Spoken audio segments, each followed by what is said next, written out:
Joe Biden recently sat down for a heavily edited long-form interview with Lawrence O'Donnell in which he was asked if he was president and Medicare for All came to his desk, would he veto it or would he pass it? Let's see what he has to say. Let's assume, and I've asked other candidates this kind of question, veto question. Let's flash forward. You're president. Bernie Sanders is still active in the Senate. He manages to get Medicare for All through the Senate in some compromised version, the Elizabeth Warren version or other version. Nancy Pelosi gets a version of it through the House of Representatives. It comes to your desk. Do you veto it? I would veto anything that delays providing the security and the certainty of health care being available now. If they got that through and by some miracle, and there was an epiphany that occurred, and some miracle occurred that said, okay, it's passed, then you got to look at the cost. I want to know, how did they find the $35 trillion? What is that doing? Is it going to significantly raise taxes on the middle class, which it will? What's going to happen? Look, my opposition isn't to the principle that you should have Medicare. I mean, everybody, healthcare should be a right in America.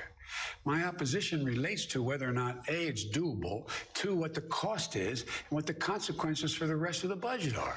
How are you going to find $35 trillion over the next 10 years without having profound impacts on everything from taxes for middle class and working class people, as well as the impact on the rest of the budget? You know, I am really sick of Democrats using Republican framing to criticize progressive policies which they claim to support in the abstract. Oh my God, taxes, taxes, taxes, without mentioning the fact that Medicare for All eliminates premiums, it eliminates co-payments, and it eliminates deductibles. But no, taxes are the most important part. And you know what that says? You know what that really means? It means that he's worried about taxes for the rich because he knows it's going to be progressively implemented because it's going to help the average person, not those billionaire buddies which contribute to his campaign.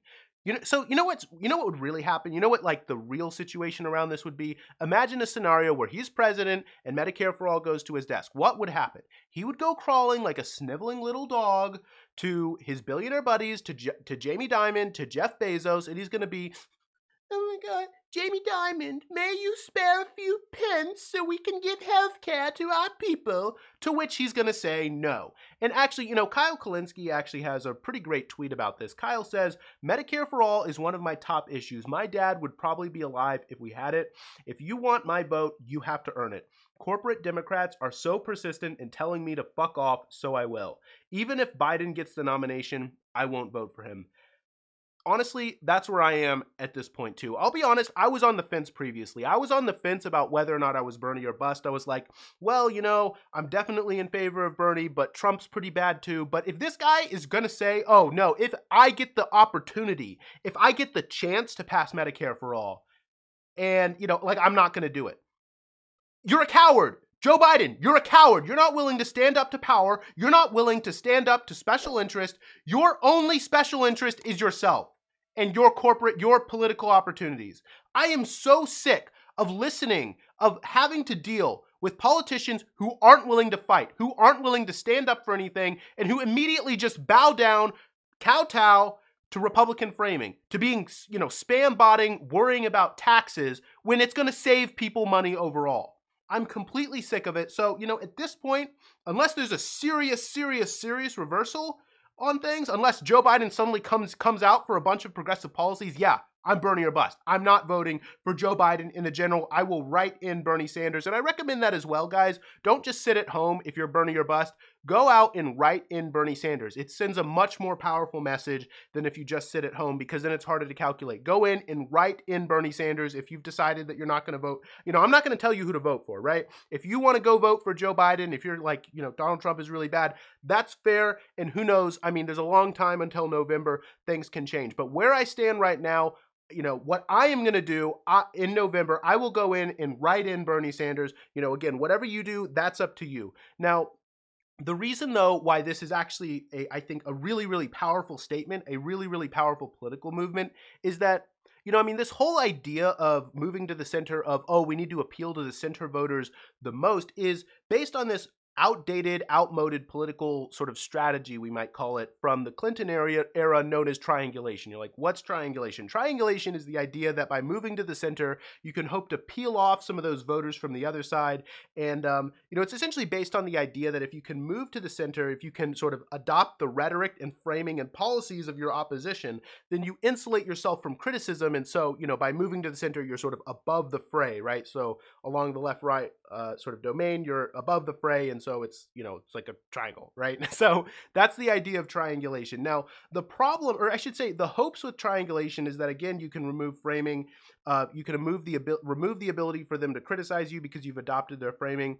And also you can hope to take credit for the ideas of the opposition. And basically it's a strategy or a tactic to win an election without ever needing to present any kind of grand vision. The problem, though, is, first of all, it incentivizes personality politics, right? Because, again, you don't have a vision. You're more interested in winning. You're an opportunist. And also, again, because you basically share their policies. So the only way they can criticize you and the only way that you can really criticize them is basically by going after character, going after personality issues, right? Which, by the way, is exactly what we see from the Democratic side when it comes to Donald Trump. Like, oh my gosh, spam bot, like, right? They're just like spam botting, like, oh my gosh, look at his mean tweets, look at the things he said yesterday, oh my gosh, oh my gosh, oh my gosh, without really considering, there's hardly any serious policy criticism. Remember the impeachment scandal? The entire impeachment scandal was hardly based on policy at all. The only policy which was vaguely there was about military funding to Ukraine, which voters do not care about in any way. The entire impeachment thing was, you could argue with me, yes, he did it. And so if you're in Congress and the vote was, are you going to impeach on that? Then it's kind of like, well, yeah, you have to vote on impeaching that because, like, you're being asked whether or not he did it. And he did do the thing he was criticized of doing, right? But should he have been impeached for that in the first place? Was that a good strategy? No, honestly, it wasn't. It made no sense. Voters obviously weren't going to care about that. But anyway, I digress. I digress. But the second thing when it comes to triangulation is, it's always, it might be good tactics in a particular race, but it's always going to be bad long-term strategy. Why? Because as soon as the opposition realizes that that's what you're doing, you're just adopting their framing, you're just adopting Republican framing when it comes to healthcare, when it comes to taxes, their incentive is just to shift the goalpost, right? Because you're moving towards them anyway. So all they have to do, what they have to do anyway if they want to win, is basically move further right. So we end up with the situation where the Democratic Party is just chasing the Republican Party further right. So honestly, I think it's time for the left to stand up, grow a backbone, put our foot down and say, damn it, no, we're not just going to run with you. We're not just going to vote for whoever you put up there. Because the Democratic Party, what did they do this time around? They crushed an insurgency. We had an opportunity for a real political revolution and a few phone calls were made and they all coalesced around to stop Bernie Sanders. There was no interest in even considering our policies, our ideas, our vision. You look at the massive divide between how many young people, I think I was looking at the Michigan results, something like 83% of 18 to 24-year-olds were voting for Bernie Sanders. 83%. That is a massive, massive age divide, but there isn't any interest in actually listening to us. They say, oh, they're not going to give us anything, right? From what we're seeing right now, him saying that he's going to veto Medicare for all, he's not willing to give us anything. He even says it himself. He says, oh, if you're struggling and you're a millennial, it's because you're lazy. Oh, give me a break, he says. That's Joe Biden. That's the Joe Biden who doesn't care. He's Joe Biden. He doesn't care about us or our struggles and the things that we're going through. Why would I vote for you? Why would I go out, spend my time to vote for you? You don't care about me, so why would I vote for you? And you're not even interested in talking about policy proposals. You're just going to tell us exactly, the things that we have to support, that we have to do because, we have to beat Donald Trump. And I agree, Donald Trump is not a great president. But you know what? Joe Biden, you're the same guy who fought against gay rights when Bernie Sanders was for it. You're the same guy who led us into a dangerous war in Iraq when in that same interview, by the way, you admitted that you knew that there were no weapons of mass destruction. The entire rationale for the war. Joe Biden, you let thousands of American soldiers die and hundreds of thousands, if not a million, Iraqis die. Oh, and yeah, okay, it's Donald Trump who's the warmonger. It's Donald Trump who's dangerous. Yeah, it is true. Donald Trump almost got us into a war with Iran, which would have been terrible. And I made a video about that at the time. But Joe Biden, you actually did it. You did it in the past. Donald Trump managed to pull out and pull back. So, and honestly, Donald Trump is relatively constrained when it comes to a lot of this stuff. But Joe Biden, I know where you stand. I know where you stand. And in good conscience, I don't know if I can vote for that. Whereas Bernie Sanders has been on the right side, Bernie Sanders leading the opposition to the war in Iraq. Guys, I mean, you know, if you haven't voted yet and your state's coming up, make sure to get out to the polls for Bernie Sanders. You know, and when it comes to the general election, you know, what you do is your choice.